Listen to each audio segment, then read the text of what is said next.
Boston College and Notre Dame, a historic rivalry, the newest edition coming to Boston College on Saturday.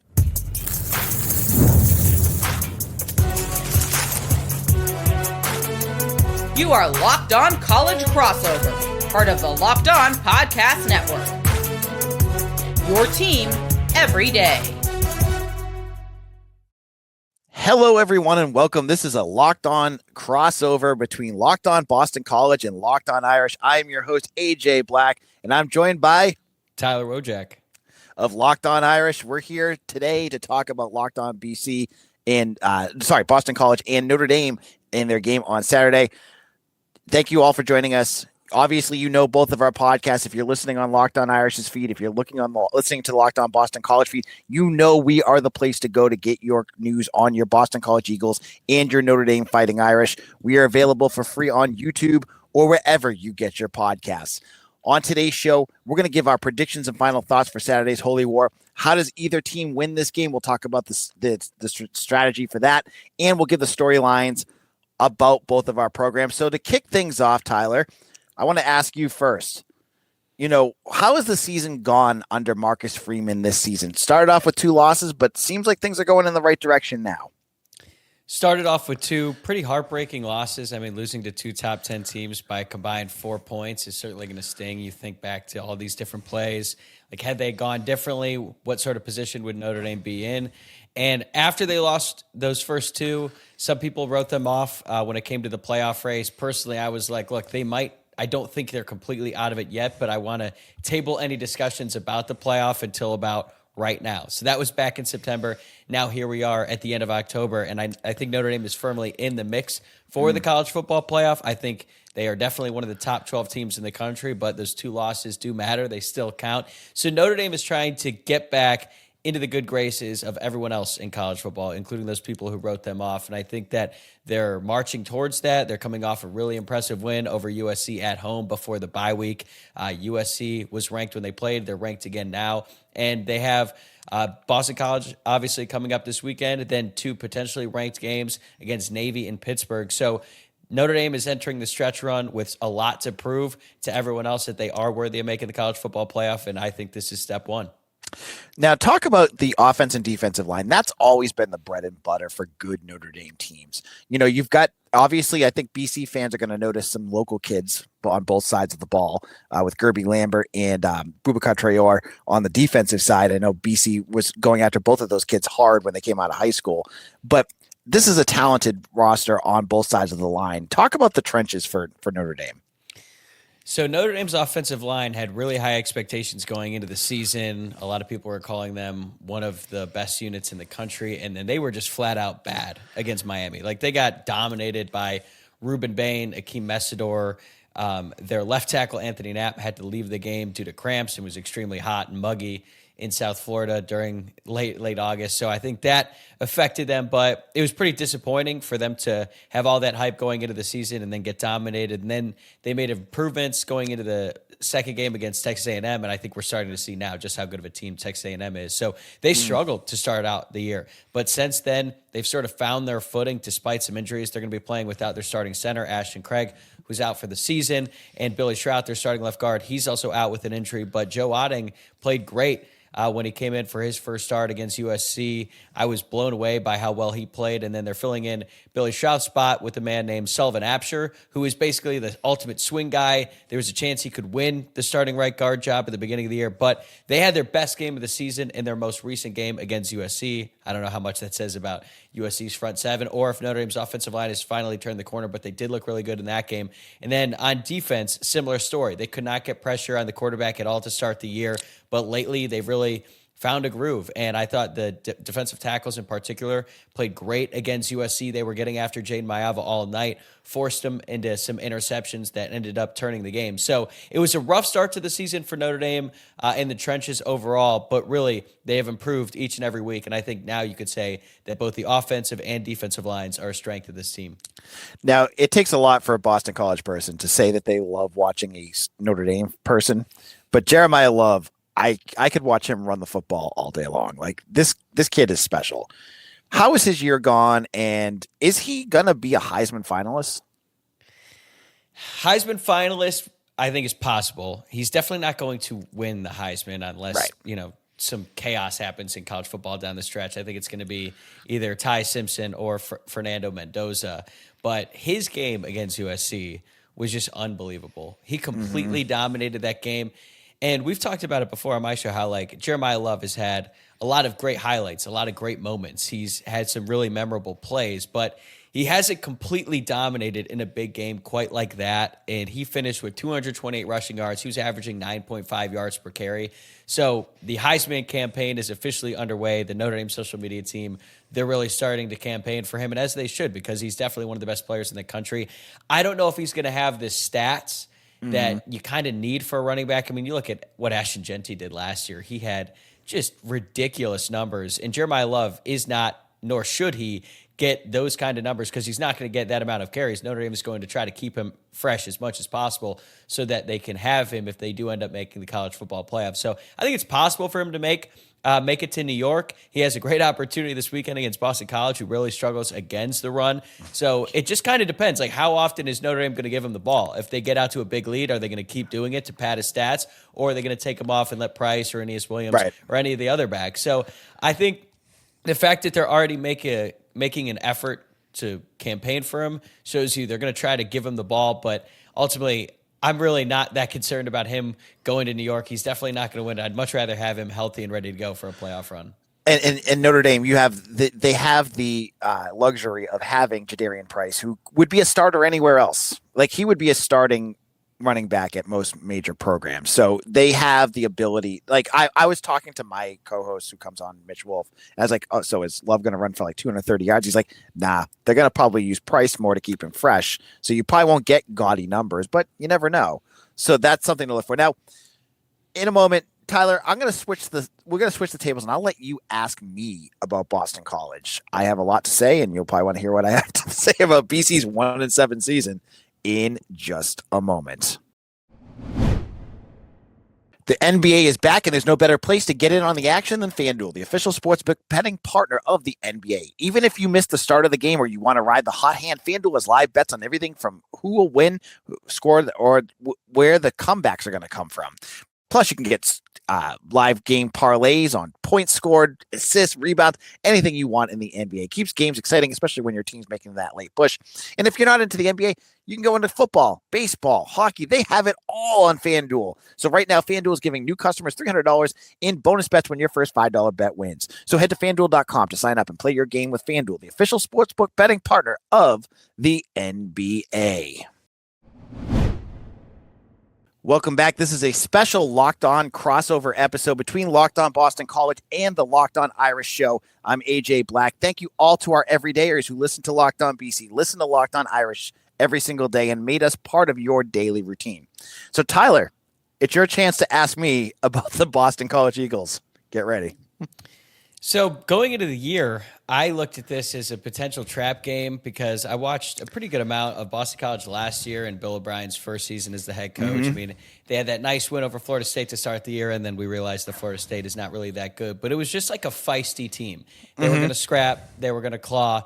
Even if they were to lose, they're not going to go away quietly. So when I was looking at the schedule, I thought, on the road against Boston College, Notre Dame doesn't have a great history there. So I thought that this could be a game where Boston College would just be a really tough out. But then it seems like things have kind of gone off the rails, losing the last 7 straight. So this might be a loaded question, but what the hell happened?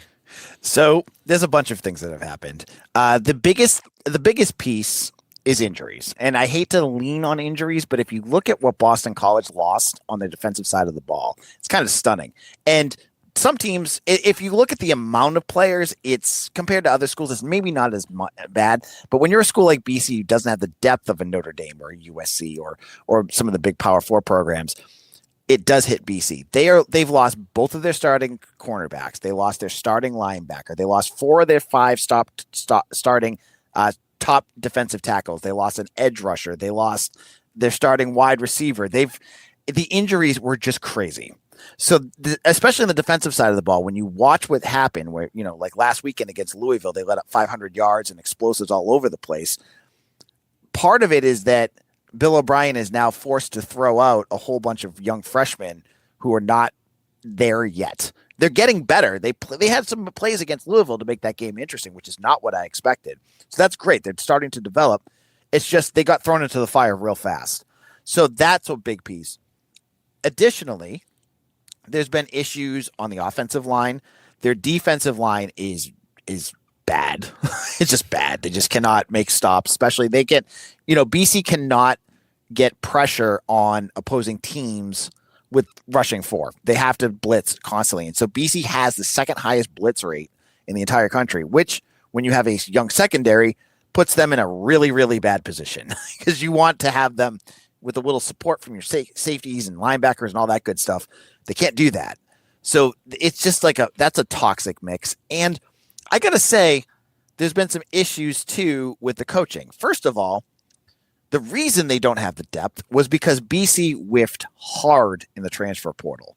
They brought in 17 guys, and they've had literally, you might see number 2 on Saturday. We'll talk about that in a second. Their only guy that they brought in has been a consistent contributor, has been their punter they brought in. That's been it. They have an edge rusher who's been okay, Dylan Larnigan, who may play on Saturday, but everyone else has been kind of MIA. So whiffing in the transfer portal was a big issue because Jeff Hafley never really had that issue. He brought in guys, they may not have been perfect, but at least they brought you depth. So that depth issue has been a big issue. And then offensively, I haven't been the biggest fan of what they've been calling on offense. It's been kind of haphazard all over the place. They have not been very consistent on what they're doing. So that's been a big problem as well.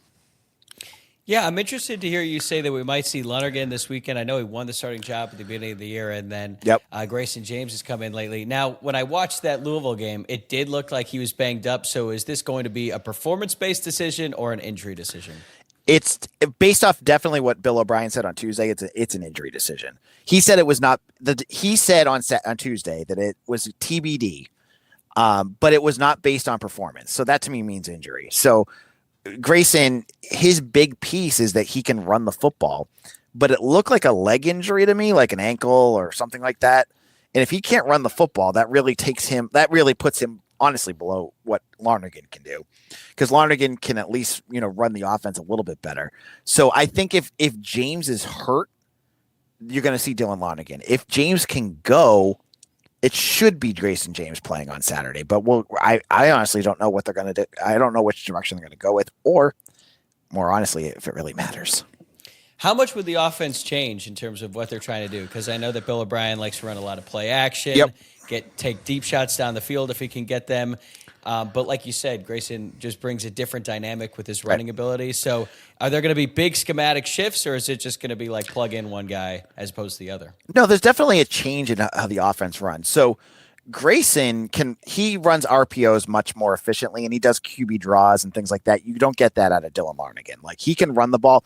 And honestly, when he's on his game, that adds a piece to the offense. Like at the beginning of that Louisville game, BC had the ball 14 of the first 15 minutes. They let up an explosive for one touchdown, but otherwise they were on the field. And a lot of that was due to Grayson James's ability to, 3rd and 4, nothing's open, run. And he was able to do that. Dylan Larnigan can't do that. The big difference, though, is while James can run, Dylan can do something that Grayson can't do, which is the quick pass game, which I think is important against a defense like Notre Dame. Like, Grayson he holds the ball way too long sometimes, and it's a big issue. Dylan can get the ball out fast. He just he's young and he's learning. So the reason he got benched was because he was getting confused a lot. Teams like Clemson and Pitt really just kind of threw him through a loop because he was leading the country in passing yards through the first 3 games. It's just, he just really fell off a cliff after that. But he does bring that ability to throw quick passes, and that could be something that I think James isn't able to do. Okay, I want to flip it over to the defensive side of the ball because I have just been blown away by the defense and some of the numbers that I was looking at, because this was a good group last year. Yep. Once Lewis came in as the defensive coordinator, I know he likes to blitz and he likes to get after the quarterback. Now, you've already kind of alluded to it with the injuries, but is that the only problem? Because, I mean, when you've got the Louisville running back, I'm drawing a blank on his name. I believe it's Lewis. Isaac Brown. Isaac Brown, yeah. Yep. When he had over 10 yards a carry, and then he has that big run late to seal the game when Boston College had actually made it a game there late in the fourth quarter. It's just amazing to me because I thought this group was good, but like you said, they've just been decimated on that side of the ball. The big issue so as I said, the defensive tackle has been beaten up. The edge rushers is where I think the big issue is, because you had Donovan Asaraku last year who led the country in sacks. He had 16.5 sacks last year. Watching that defense last year, you kind of knew he was the defense, and he literally made everyone around him better. You didn't go and you knew, like anyone watching the team knew last year, really you didn't have anyone to replace him or anyone that could do half of what he could do. You went into the portal, you went and grabbed a couple FCS guys that really never played, which was kind of odd. I mean, if they were developmental, that's fine, but you were asking them to come in and replace him. And then you had guys on your roster that just couldn't do it. So you just didn't have guys. You don't have the guys to do it. So they're slow. They're not as instinctive as Araku was, and it's causing all sorts of issues. And they can't get pressure on quarterbacks. And, it just takes, and I'm already having nightmares of it, of Jeremiah Love bouncing it to the outside and just going, because it's going to happen. It's going to happen once or twice. He or Price are going to, they're going to get some big runs there. I heard Bill O'Brien say in his press conference earlier in the week that if they are not able to stop the run, that it's going to be a long night, which to me suggests that Boston College is going to try to load the box and keep that run game in check with Jeremiah Love and Jadarian Price. And also, I think he's looking at what Notre Dame has done recently, and C.J. Carr has had some absolutely amazing moments. I mean, 354 yards against Arkansas, over 340 yards against NC State. He has made some jaw-dropping throws that Notre Dame fans have been waiting to see for a really long time. However, he is coming off his worst game of the season and the worst game of his brief career against USC. Granted, the conditions definitely played a part in that as well. But Are you expecting Boston College to try to sell out and stop the run and then force C.J. Carr to beat him? I would imagine that's probably the route they're going to have to go, because, you're going to have to pick your poison, right? Like last week, they shut down Miller Moss, and I thought they did a pretty good job. I mean, he threw for 184 yards. He didn't do a whole lot compared to some other quarterbacks they faced that really kind of shredded them. I think game planning, you're going to have to work on, like, especially after giving up 300 plus yards on the ground to Louisville, you're going to have to figure out a way to try to slow down the running game. It's just, when you do that, it opens everything up for Carr. Like, if they do that, BC's not talented enough in the back end to support that. I really think they're going to get gashed on big pass plays if they're not ready for that. Those are the main questions I had for you. I think it's about time for some predictions. All right, we'll get to predictions in just a moment. Thank you all. We'll be back in just a minute. Mazda crafts cars for those who do more than simply move. Mazda delivers confidence with every ride, with more IIHS Top Safety Pick Plus awards than anyone else as of August 2025. You can feel Japanese craftsmanship in every detail, from the metallic accents to available Napa leather upholstery. You can make everyday drives feel like anything but, from smooth handling to intuitive controls. And with all-wheel drive standard in every car crossover SUV, you can drive with confidence through almost any season. Like our players, we sweat every detail, because when you make every move count, impossible becomes irrelevant. Mazda, move and be moved. Wrapping things up on our Locked On crossover episode. This is Locked On Boston College and the Locked On Irish podcast. Get us on YouTube, wherever you get your podcasts. We're wrapping things up with predictions and final thoughts. Tyler, do you want to give your prediction, or do you want me to go first? You go first. Oh boy. Okay. So I last week picked BC to get their doors blown off against Louisville, and to their credit, they've proved me wrong. I have been picking against BC for the last couple of weeks, and I'm going to continue to do that. The piece to me that I feel that BC is going to struggle with most, it's not a piece, it's a major part of this game, is the trenches. BC's offensive line was really, really struggled against Louisville. Their defensive line was okay, but Notre Dame, I know that they've had their issues, but they're better than what Boston College has. I expect another 300-yard plus running game from Notre Dame. I think you're going to see some style points in this one, as Notre Dame, as you said, tries to get themselves ready for the playoffs. And I think BC is going to get their doors blown off at home, 49-10. Okay, so we're pretty close. I'm going to say 52-10. And I think this is just a bad timing game for Boston College because Notre Dame is coming off the bye week. And they have had real issues as of late scoring in the red zone and converting in short yardage situations. I mean, it was very apparent in that game against Boise State, and then those issues sort of persisted against NC State and USC. But I think that was a big emphasis for Notre Dame during their bye week. They did a lot of self-scout, and that was a glaring issue on offense. And they have been able to move the ball at will against literally every team they've played, with the exception being Miami in the season opener. But the offense looks so much different now than it looked back then. They're way more aggressive. They've been running the ball a lot better. And to your point about style points, I think Notre Dame understands what they have to do in these next 5 games. They have their signature win against USC, and now it's about just going out and dominating their opponent each and every single week. They did that last year after the loss to Illinois, or Northern Illinois, I should say. And now that I'm expecting them to have those issues cleaned up. I think they're going to find the end zone early and often, and I think CJ Carr is going to have a big bounce-back game. I think we'll see a good bit of Jeremiah Love, but I wouldn't be surprised if he had single-digit carries in this one. He might break open a long run or two, so he might get his yards up, but I think the focus is going to be on CJ Carr, getting him back into a rhythm. And I also expect a defensive touchdown as well, because Notre Dame has been intercepting passes left and right as of late. This looks like a totally new defense, and Boston College has 2 quarterbacks that aren't afraid to throw it to the other team. So I'm expecting a blowout as well, but I also don't expect Boston College to just lay down and die, kind of like Arkansas did when their entire program just quit at halftime. I think Boston College is a tough team. They're not going to go down without a fight, but I just think ultimately the talent mismatch is going to be a bridge too far. And I also think, for those listening from Locked On Irish, I expect this to be heavily a Notre Dame, almost a home crowd. I think a lot of BC fans have seen the secondary market for the price of these tickets, and they're going, "Oh, I have a 1-7 team that I could go watch, the 30-point underdogs." Or I could sell those tickets to a Notre Dame fan for $200 a piece and go out to dinner and, have a night out at Mohegan Sun for the weekend. I'm going to sell those to a Notre Dame fan. I just get that sense that that Alumni Stadium is going to be very, very heavily fighting Irish on Saturday.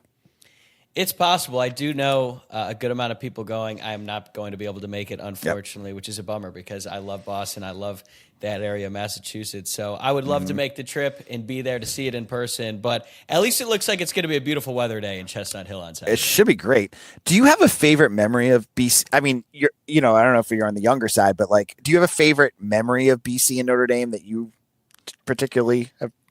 Well, I will say Boston College has traditionally been a thorn in our side for a long time. I mean, from 99 through 2008, I think Boston College won 7 of 8 games. That was when they chanted, "Who's your daddy?" Back then. The 2015 game in Fenway was cool, just the fact that they played a football game there, but it was a really ugly game. Notre Dame almost lost that. Yeah. And they had a really good team with Will Fuller, Jalen Smith, a bunch of good guys. So honestly, I don't really have a lot of great memories in this series because honestly, most of them have been when Boston College was on the winning side. I mean, these last few games have been blowouts. So I don't really, there's not one that really stands out between these two teams, but there's been plenty of times where I'm like, man, they just can't beat Boston College. So funny enough, looking at the most recent games, there's been a few smattered in between, but you last played us in 2022 when BC was awful, as bad as they were this year. Yeah, I guess that snow game would probably be my 44 favorite. to nothing. Yep. Actually, I take that back. I just thought of one. I really enjoyed watching Ian Book outplay Phil Dracovic in that game in 2020. 2020. They had some beef. They had a rivalry going. Phil had some choice words about Notre Dame after he left, and then Ian Book had some passive-aggressive social media stuff. But I was always an Ian Book defender, always an Ian Book fan.